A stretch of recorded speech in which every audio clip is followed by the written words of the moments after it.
വടവക്കോട് പുത്തൻകുരിശ് ഗ്രാമപഞ്ചായത്ത് 5-ാം വാർഡിലെ കാണിനാട് കുറ്റയിലെ ജനങ്ങൾ വൻ പ്രക്ഷോഭത്തിലേക്ക്. 5-ാം വാർഡിൽ ജനങ്ങൾ തിങ്ങിപ്പാർക്കുന്നയിടത്ത് വളരെ അപകടകരമായ അവസ്ഥയിൽ 5G നെറ്റ്വർക്ക്, അതായത് എയർടെല്ലിന്റെ ടവറാണ് സ്ഥാപിക്കാനായിട്ട് പോകുന്നത്. അതിനെതിരെയാണ് ജനങ്ങൾ പ്രക്ഷോഭത്തിലേക്ക് പോകുന്നത്. 5-ാം വാർഡിലെ കുറ്റ എന്ന സ്ഥലത്ത് ചേറക്കൽ അയ്യപ്പൻകുട്ടി എന്ന ആളുടെ വീടിനടുത്താണ് ഇപ്പോൾ ടവർ സ്ഥാപിക്കാൻ ഇവർ തുടങ്ങുന്നത്. എന്നാൽ സമരസമിതി ആരോപിക്കുന്നത് ഈ ടവർ സ്ഥാപിക്കുന്നതിന് ആദ്യം തിരഞ്ഞെടുത്ത സ്ഥലം 4-ാം വാർഡിലെ ഒരു വിജന പ്രദേശമായിരുന്നു. എന്നാൽ ചില രഹസ്യ ധാരണ പ്രകാരം 5-ാം വാർഡിലേക്ക് മാറ്റി എന്നാണ് ഇവർ രേഖാമൂലം ആരോപിക്കുന്നത്. നമ്മുടെ വടവോട് പുത്തൻകുരിശ് പഞ്ചായത്തിൻ്റെ 4-ാം വാർഡിൽ സ്ഥാപിക്കാനിരുന്ന എയർടെല്ലിൻ്റെ ടവർ 5-ാം വാർഡിലേക്ക് മാറ്റിയതിനെ കുറിച്ച് ഉള്ള ദുരൂഹത ഈ പ്രദേശവാസികൾക്കുള്ളതിൻ്റെ പശ്ചാത്തലത്തിൽ രൂപം കൊണ്ട സമരസമിതിയാണ് ഇന്ന് ഈ പറഞ്ഞ 4-ാം ഘട്ടമായിട്ട് ഈ സമരത്തിന് നേതൃത്വം കൊടുക്കാൻ വേണ്ടിയിട്ട് എത്തിയിരിക്കുന്നത്. ഭാവി തലമുറയ്ക്ക് ഉപദ്രവമായി തീരുന്ന ഈ ടവറും അടുത്ത് തന്നെ സ്ഥിതി ചെയ്യുന്ന ഇലക്ട്രിക് ടവറും അതുപോലെ തന്നെ വിഷം തുപ്പുന്ന ഒട്ടനവധി വ്യവസായങ്ങളും ഈ പ്രദേശത്ത് നിലനിൽക്കുന്നു എന്നതാണ് ഏറ്റവും വലിയ ദുഃഖകരം. ഇവയൊക്കെ ഉണ്ടായിട്ടും ലോക്കൽ ബോഡി ഇത് എന്തുകൊണ്ട് ഇതിന് അനുവാദം കൊടുത്തു എന്നുള്ളതാണ്. ലോക്കൽ ബോഡി അനുവാദം കൊടുത്തപ്പോൾ തീർച്ചയായിട്ടും രേഖയിൽ സംസാരിക്കാൻ സാധിക്കുന്നത് 4-ാം വാർഡിൽ ഏതോ വീട്ടു നമ്പറിൽ ഏതോ BTRൻ്റെ പകർപ്പിൻ്റെ കോപ്പി എടുത്തു കഴിഞ്ഞാൽ തീർച്ചയായിട്ടും റവന്യൂ റെക്കോർഡിൽ പോലും ഇല്ലാത്ത സ്ഥലത്തിൻ്റെ പേര് കൂടി ആഡ് ചെയ്തിട്ടാണ് ഇതിന് അനുവാദം കൊടുക്കുകയും അനുമതി പത്രം കൊടുത്തതിൻ്റെ ഭാഗമായിട്ട് 10,000 രൂപ കളക്ട് ചെയ്യുകയും ലോക്കൽ ബോഡി ചെയ്തു. അത് ഈ പ്രദേശത്തുള്ള ആളുകളോടുള്ള വെല്ലുവിളിയാണെന്ന് ഞാൻ പറയുന്നതിൽ വലിയ തെറ്റുണ്ടോയെന്ന് എനിക്ക് തോന്നിയില്ല. അതിനകത്ത് ഒരു അജണ്ടയുണ്ട് എന്ന് ഞാൻ പറയുന്നത് ശരി തന്നെയാണെന്ന് എനിക്ക് തോന്നിപ്പോവുകയാണ്. ആ രഹസ്യ അജണ്ടയെ ബോധ്യപ്പെടുത്തുന്നവരെയും ഞങ്ങൾ ഈ സമരം മുന്നോട്ട് കൊണ്ടുപോകും. ഇത് ഏത് അഗ്രം വരെയാണെങ്കിലും തീർച്ചയായിട്ടും മരണം വരെയും ഞങ്ങൾ സമരം ചെയ്യാനുള്ള ഉദ്ദേശ ലക്ഷ്യത്തോടു കൂടിയാണ് ഈ സമരസമിതി കൂടിയിരിക്കുന്നതും. ആ സമരസമിതിയുടെ ഉദ്ദേശ ലക്ഷ്യവും അതുതന്നെയാണ്. ഞങ്ങൾക്കും ഇവിടെ ജീവിക്കണമെന്നുള്ളതാണ്. ഇതിൽ പങ്കെടുത്തിട്ടുള്ള സമരസമിതി നേതാക്കന്മാർ ഒട്ടനവധിയുണ്ട്. ഇടുക്കിയിൽ നിന്ന് വന്ന ഒട്ടനവധി സമരങ്ങൾക്ക് നേതൃത്വം കൊടുത്തിട്ടുള്ള ഉദയകുമാർ എന്ന മാഷ് തീർച്ചയായിട്ടും അദ്ദേഹത്തിൻ്റെ അനുഭവ സമ്പത്ത് ഇവിടെ വിതരണം നടത്തും, നമ്മളെ ബോധ്യപ്പെടുത്തും. അതുവഴി അദ്ദേഹത്തിൻ്റെ സമുദായ സംഘടനയുടെയും മറ്റ് സമരസമിതിയുടെയും നമ്മുടെ സഹായം ഉണ്ടാവും എന്നാണ് ഞാൻ പ്രതീക്ഷിക്കുന്നത്. അതുപോലെ തന്നെ ഓമന ശ്രീജ എന്ന ഒരു മാഡം കോട്ടയത്ത് നിന്ന് എത്തിയതാണ്. അവരും ഈ വിഷയങ്ങൾ അറിഞ്ഞ് അവരും ആ പ്രദേശത്തുള്ള ഇതേ രീതിയിലുള്ള ടവറിനെതിരെ സമരം നടത്തി വിജയിച്ചിട്ടുള്ളതാണ്. ആ സമരസമിതിയുടെ അധ്യക്ഷയാണ് ഈ ശ്രീജ.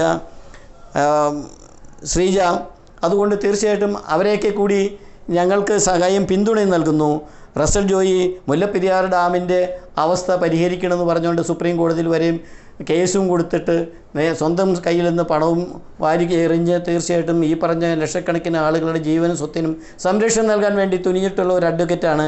അദ്ദേഹം ഈ യോഗത്തിൽ പങ്കെടുക്കുകയും അത് അദ്ദേഹത്തിൻ്റെ സംഘടനയും പിന്തുണ ഈ പ്രദേശത്ത് നൽകുന്ന സമരത്തിന് തീർച്ചയായിട്ടും പിന്തുണ അർപ്പിക്കുന്നതിന് വേണ്ടിയിട്ട് നമ്മുടെ ഈ പറഞ്ഞ ആളുകളുടെ എല്ലാവരുടെയും താല്പര്യങ്ങൾ സംരക്ഷിക്കാൻ അദ്ദേഹവും ഇവിടെ എത്തിയിട്ടുണ്ട്. റസൽ ജോയ് സാറിന് എൻ്റെ പേരിലും ഈ സംഘടനയുടെ പേരിലും സമരസമിതിയുടെ പേരിലും ഹാർദവമായ സ്വാഗതം നൽകുന്നു. അതുപോലെ തന്നെ അധ്യക്ഷനായ നമ്മുടെ എല്ലാമായ വാർഡ് മെമ്പർ ശ്രീ ബെന്നി പുത്തമീടൻ ഹൃദയത്തിൻ്റെ ഭാഷയിൽ നിന്ന് നന്ദി രേഖപ്പെടുത്തുന്നു. ഉദയകുമാർ സാറ് ഇടുക്കിയിൽ നിന്ന് എത്തിയതാണ്. അദ്ദേഹത്തിനും ഹൃദയത്തിൻ്റെ ഭാഷയിൽ നന്ദി രേഖപ്പെടുത്തുന്നു. ഓമന ശ്രീജയ്ക്കും നന്ദി രേഖപ്പെടുത്തുന്നു. നമ്മുടെ സെക്രട്ടറി, സമരസമിതിയുടെ ആരാധ്യനായ സെക്രട്ടറി നെൽസൺ KKയ്ക്കും ഈ അവസരത്തിൽ ഞാൻ സ്വാഗതം കരുതുന്നു. CK Ayyappankutty vice president, treasurer Bindu NS. അതിലുപരി ചാനൽ നമ്മളെയൊക്കെ സംരക്ഷിച്ച ഈ ലോകത്തെ മുഴുവൻ അറിയിക്കുന്ന എല്ലാവരുടെയും ചിന്തകൾ മരവിപ്പിക്കത്തക്ക രീതിയിൽ എത്തിച്ചേർന്നിരിക്കുന്ന ചാനലിൻ്റെ ജയയ്ക്കും ഹൃദയത്തിൻ്റെ ഭാഷയിൽ 1000 നന്ദികൾ രേഖപ്പെടുത്തുകയാണ്. നമ്മളുടെ ഈ സമരം നിങ്ങൾക്കറിയാം, ഈ സമരം ഇങ്ങനെ ഒരു ടവർ വരുന്നതിനെ കുറിച്ചൊക്കെ അറിഞ്ഞതിന് ശേഷം പെട്ടെന്ന് നടത്തിയ സമരങ്ങൾക്കൊക്കെ ഇത് പുറംലോകം അറിയുന്നത് നമ്മുടെ ശ്രീമതി ജയ മാഡം ആ ടീം അവർ രണ്ടുപേരും ഇത് സോഷ്യൽ മീഡിയ വഴി നന്നായിട്ട് നമ്മളെ സഹായിച്ചു. അതുകൊണ്ടാണ് പുറംലോകം ഈ സമരങ്ങളെക്കുറിച്ചൊക്കെ അറിയുന്നത്. അല്ലെങ്കിൽ നമ്മളിവിടെ സമരം ചെയ്ത് ആരും അറിയാനൊന്നും പോകുന്നില്ലായിരുന്നു. അവരൊത്തിരി സ്ട്രെയിൻ എടുത്തിട്ടുണ്ട്. അവരെയും നമുക്ക് എല്ലാവർക്കും വേണ്ടി സ്വാഗതം ചെയ്യുന്നതോടൊപ്പം നമ്മുടെ തങ്കപ്പഞ്ചേട്ടൻ അതുകൊണ്ട് ഒത്തിരി കാര്യങ്ങളിൽ ഇടപെട്ട് ഇതിനെക്കുറിച്ചൊക്കെ കുറച്ച് കൂടുതലായിട്ട് പൊതുപ്രവർത്തനത്തിൽ പരിജ്ഞാനമുള്ള ആളാണ്. അതുകൊണ്ട് അദ്ദേഹം എല്ലാ കാര്യങ്ങളും ആശയവിനിമയം നടത്തി എല്ലാം നമ്മൾക്ക് അറിയാൻ പാടാത്ത കാര്യങ്ങളും ഇവരെയൊക്കെ കോർഡിനേറ്റ് ചെയ്തൊക്കെ അദ്ദേഹത്തിൻ്റെ ഒരു പ്രയത്നപരമാണ്. കാരണം അദ്ദേഹം എല്ലാ സമരങ്ങളും കേരളത്തിൽ അങ്ങോളം ഇങ്ങോളം യാത്ര ചെയ്യുന്നു. ഒപ്പം പഞ്ചായത്ത് രാജൊക്കെ കാണാണ്ട് പഠിച്ചു വെച്ചിരിക്കുന്ന ഒരു മാന്യ അദ്ദേഹമാണ് തങ്കപ്പഞ്ചേട്ടൻ. അദ്ദേഹം ഒത്തിരി ആളുകളെ പട്ടയമൊക്കെ ഒത്തിരി ആളുകൾക്ക് വാങ്ങിച്ച് ഈ വാർഡിൽ തന്നെ പലർക്കും പട്ടയം കിട്ടാത്ത അവസ്ഥയിലുള്ളവർക്ക് പട്ടയം മേടിച്ചു കൊടുത്തു. ഈ പഞ്ചായത്തിൽ തന്നെ ഒത്തിരി എനിക്കൊരു ദിവസം രാത്രി ഒരു ഫോൺ കോൾ വരുവാണ്. എയർടെൽ കമ്പനിയുടെ DGM എന്ന് പറഞ്ഞു. ചോദിച്ചു എന്താ കാര്യം സാർ ഇന്ന്. അപ്പോഴാണ് ഇങ്ങനെ നിങ്ങളുടെ വാർഡിൽ മെമ്പറല്ലേ എന്ന് ചോദിച്ചു. അതേന്ന് പറഞ്ഞു. മെമ്പറുടെ വാർഡിൽ ഇങ്ങനെ ഒരു ടവർ വരുന്നുണ്ട് ഞങ്ങളുടെ എന്നത്. ഞാൻ പറഞ്ഞു ഞാൻ അറിഞ്ഞില്ലല്ലോ എന്ന് പറഞ്ഞു. അല്ല അത് അപ്പോൾ കമ്മിറ്റിയിലേക്ക് വെക്കേണ്ടതെന്ന് ചോദിച്ചു. അതൊന്നും വേണ്ട, ഇപ്പോൾ പഴയ നിയമമല്ല, ഇപ്പോൾ പുതിയ നിയമമാണെന്ന് പറഞ്ഞു. ഓക്കെ. അപ്പോൾ ഞാൻ അന്ന് രാത്രി വന്നു. പിറ്റേ ദിവസം രാവിലെ ഞാൻ സെക്രട്ടറിയെ കാണാൻ 10 മണിക്ക് തന്നെ പഞ്ചായത്തിൽ ചെന്നു. സാറേ എൻ്റെ വാർഡിൽ ഇങ്ങനെ ഒരു ടവർ വരുന്നുണ്ടെന്ന് കേട്ടു, അതിൻ്റെ ഡീറ്റെയിൽസ് ഒന്ന് കിട്ടിയാൽ കൊള്ളാമെന്നുണ്ടെന്ന് പറഞ്ഞു.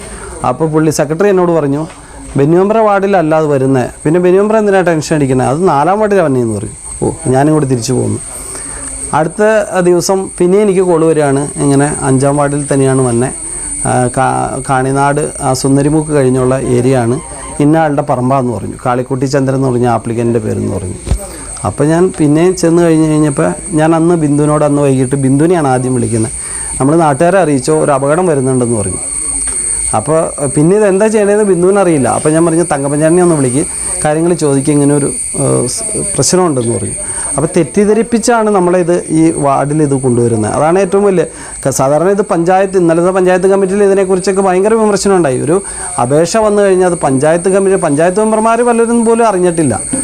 വാർഡ് മെമ്പറായി ഞാൻ പോലും അറിഞ്ഞിട്ടില്ല. 4-ാം വാർഡിൽ അപ്രൂവൽ കൊടുത്ത് 5-ാം വാർഡിൽ അപ്പോൾ സെക്രട്ടറി പറഞ്ഞു ഇതിനാകെ പഞ്ചായത്തിൻ്റെ അനുമതി വേണ്ട ഇപ്പോഴത്തെ നിയമം അനുസരിച്ച്.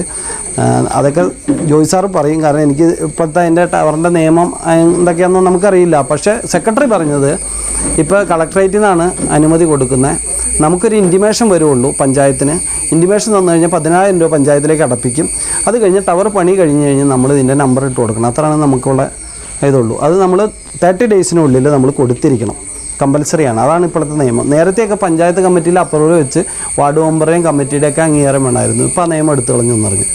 അപ്പോൾ അങ്ങനെ പോകുന്ന ഒരു കാലഘട്ടത്തിൽ അങ്ങനെ ഒരു ടവർ ഇവരെ ഉപദ്രവിച്ചുകൊണ്ട് വരിക എന്ന് പറഞ്ഞു കഴിഞ്ഞാൽ എനിക്ക് തരാനുള്ള ഉറപ്പ് എൻ്റെ സഹോദരങ്ങളോട് മെമ്പർ സ്ഥാനം പോയാലും ഞാൻ നിങ്ങളുടെ കൂടെ മുമ്പിൽ തന്നെ ഉണ്ടാവും ഈ സമരത്തിൽ.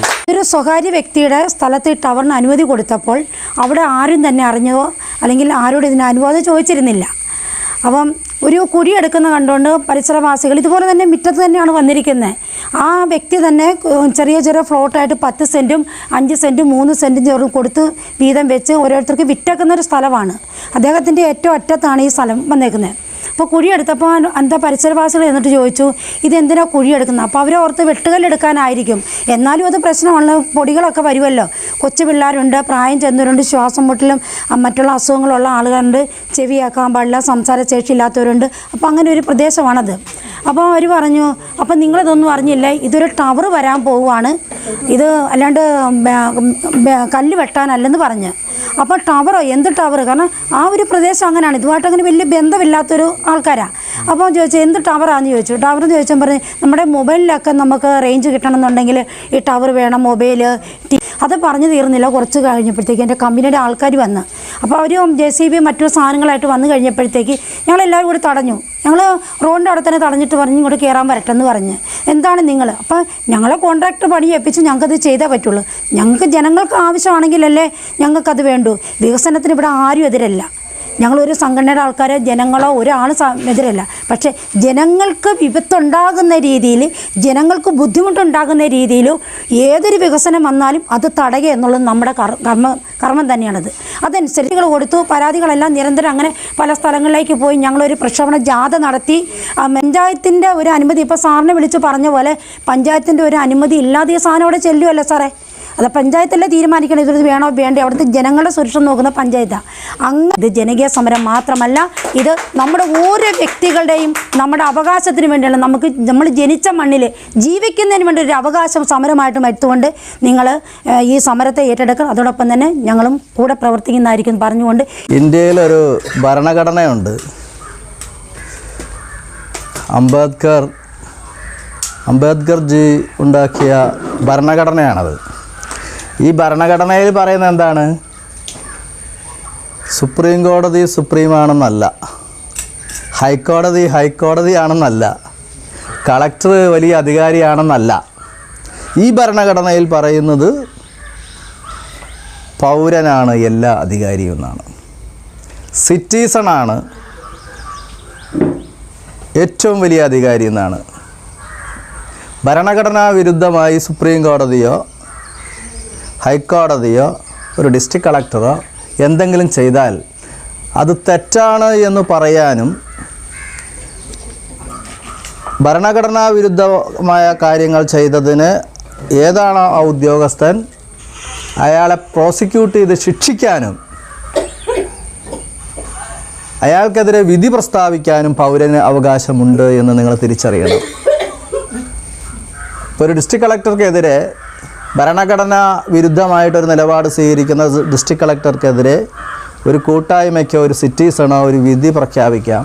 ആ വിധി നടപ്പിലാക്കാനായിട്ട് ബന്ധപ്പെട്ട അത് കേരളത്തിലെ DGP ആണോ അതോ ലോക്കൽ പോലീസ് സ്റ്റേഷനിലെ പോലീസ് ഇൻസ്പെക്ടറാണോ അല്ലെങ്കിൽ വില്ലേജ് ഓഫീസറാണോ പഞ്ചായത്ത് സെക്രട്ടറിയാണോ അവർക്ക് അയച്ചു കൊടുത്ത് വിധി നടപ്പാക്കാൻ പറയാം.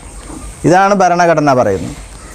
അപ്പോൾ ഈ വിഷയത്തിൽ ടവർ നല്ലതാണോ ചീത്തയാണോ എന്നൊരു വിഷയമില്ല. അത് ജനങ്ങളുടെ വിഷയമല്ല. ജനങ്ങൾ പറയുന്നത് ടവർ വേണ്ട, അത്രേ ഉള്ളൂ, പ്രശ്നം തീർന്ന്.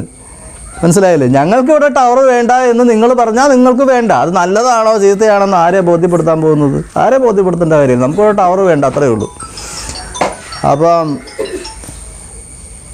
നിങ്ങൾക്ക് ഇവിടെ ടവർ വേണ്ട എന്ന് പറയാൻ നിങ്ങളുടെ മനസ്സിൽ കുറേ ആകുലതകളുണ്ടാവും. ഇപ്പോൾ റേഡിയേഷൻ, പല കാര്യങ്ങളുണ്ടാവും.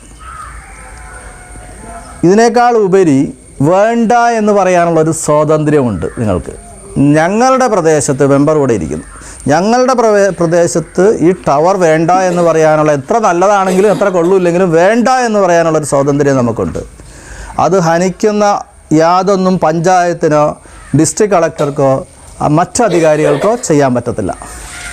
അപ്പോൾ അതുകൊണ്ട് നിങ്ങളുടെ ഈ സമരത്തിന് പൂർണ്ണ പിന്തുണ അർപ്പിക്കും. ഈ സമരം നിങ്ങൾ പിന്മാറരുത്. മെമ്പർ, നിങ്ങളുടെ നേതൃത്വം കൊടുക്കാനായിട്ട് ബഹുമാനപ്പെട്ട മെമ്പർ ഇവിടെയുണ്ട്. ഈ സമരം മുന്നോട്ട് തന്നെ നിങ്ങളുടെ സർവ്വശക്തി കൊടുത്ത് നിങ്ങൾ മുന്നോട്ട് തന്നെ പോകണം. നിങ്ങൾ മനസ്സിലാക്കുക, എല്ലാ നിയമ സംരക്ഷണവും നിങ്ങൾക്കുണ്ട്.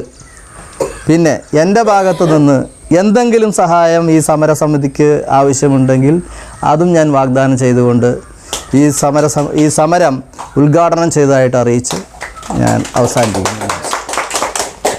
നമ്മുടെ കൂട്ടത്തിൽ ഈ ടവർ മാറ്റണമെന്ന് ആവശ്യപ്പെട്ടുകൊണ്ട് നമ്മൾ അത്യുത്സവമായിട്ട് നമ്മൾ ജനാധിപത്യ രീതിയിൽ ജനങ്ങൾ സമരം നടത്തുമ്പോൾ നമ്മുടെ കൂട്ടത്തിൽ നിന്ന് ഒരാള് നമ്മുടെ കാര്യങ്ങൾ പറഞ്ഞ് ഇവിടുത്തെ ടവറിന്റെ കൂടെ ഇവിടെ നമുക്കെതിരായിട്ട് വരുന്നവരെ പക്ഷം ചേർന്ന് കഴിഞ്ഞാൽ അത് അപകടം തന്നെയാണ്.